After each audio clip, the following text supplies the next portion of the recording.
Kita manusia mampu mengenali lingkungan sekitar dengan 5 alat indera yang kita miliki. Ada mata, hidung, mulut, telinga, dan kulit. Karena jumlahnya ada 5, maka dikenal dengan sebutan panca indera.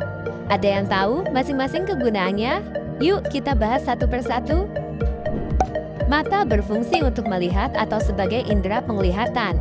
Bagian mata seperti alis, kelopak, dan bulu mata berfungsi melindungi mata dari keringat dan debu. Pada kelopak atas juga terdapat kelenjar air mata yang mencegah mata kering dan iritasi. Sebagian bola mata juga tampak dari luar. Yang berwarna putih adalah lapisan terluar dinding bola mata yang disebut sklera.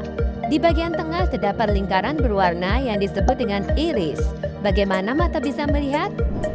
Mata dapat melihat sebuah benda jika ada cahaya. Sebagian cahaya yang mengenai permukaan benda akan dipantulkan dan ditangkap oleh mata. Cahaya yang ditangkap akan menembus kornea mata dan diteruskan melalui pupil. Lubang pupil dapat melebar atau mengecil tergantung pada banyaknya cahaya. Jika menerima cahaya terang, pupil akan mengecil. Sebaliknya, jika menerima cahaya redup, pupil akan melebar. Lubang pupil dapat berubah-ubah karena diatur oleh otot pada iris.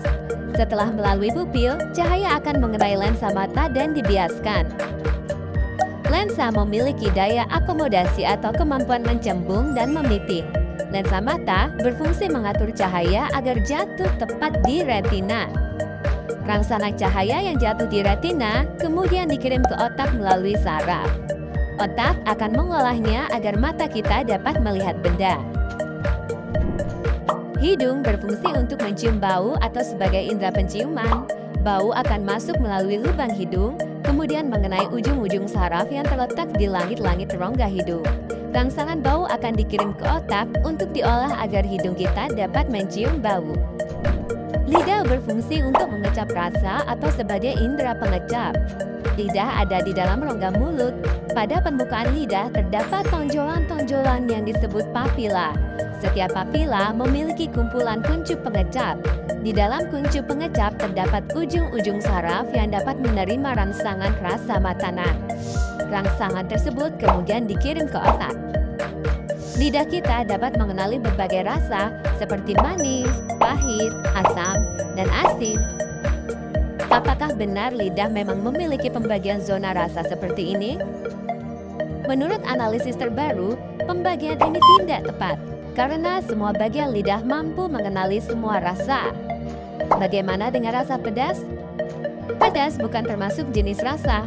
Pedas adalah sensasi panas dan terbakar yang timbul karena lidah mengalami iritasi. Telinga berfungsi untuk mendengar bunyi atau sebagai indera pendengaran. Gelombang bunyi ditangkap oleh daun telinga dan masuk ke lubang telinga serta saluran telinga. Gelombang kemudian menyebabkan getaran pada gendang telinga. Getaran kemudian diteruskan ke 3 tulang pendengaran, yaitu tulang martil, landasan, dan sanggurdi. Getaran dari tulang pendengaran akan diteruskan ke cairan di dalam koklea. Getaran cairan koklea akan merangsang ujung-ujung saraf pendengaran.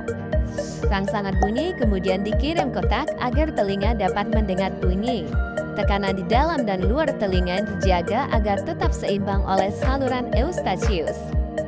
Saluran eustachius biasanya tertutup dan hanya terbuka saat kita menguap, mengunyah, dan menelan makanan. Telinga ternyata bukan hanya berfungsi sebagai alat pendengaran, tetapi juga alat keseimbangan. Bagian yang berperan adalah saluran setengah lingkaran. Kulit berfungsi sebagai indera peraba. Seluruh tubuh kita dilapisi oleh kulit. Kulit dapat mendeteksi adanya rangsangan panas, dingin, tekanan, dan sentuhan. Pada lapisan kulit, terdapat ujung-ujung saraf yang akan mengirim rangsangan ke otak. Setelah belajar tentang panca indera, kita pantas bersyukur ya atas anugerah panca indera yang kita punyai. Salah satu cara bersyukur adalah dengan menggunakan panca indera untuk kegiatan yang positif. Misalnya membaca buku dan menyimak pelajaran. Panca indera juga harus dirawat agar tetap berfungsi dengan baik. Contohnya, jangan terlalu lama bermain ponsel dan makan makanan yang kaya vitamin A untuk menjaga kesehatan mata. Atau hindari kebiasaan mendengarkan musik yang terlalu kencang untuk menjaga kesehatan telinga.